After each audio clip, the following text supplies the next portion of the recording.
রান্না করছি চিনি গুঁড়া চাল দিয়ে, এই খেজুরের গুড় দিয়ে মিষ্টান্ন রান্না।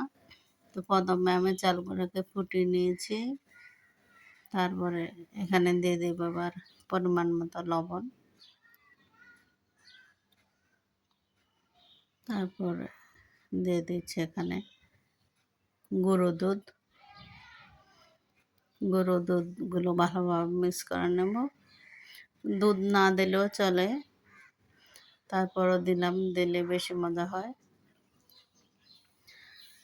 তো দুধ দেওয়ার পরে এবার এখানে আমি দিয়ে দেব নারকেল কোড়া।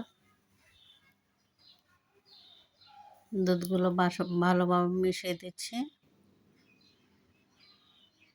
তো দিয়ে দিচ্ছি এবার নারকেল কোড়া। এবার এগুলো ভালোভাবে আমি মিশিয়ে দেব।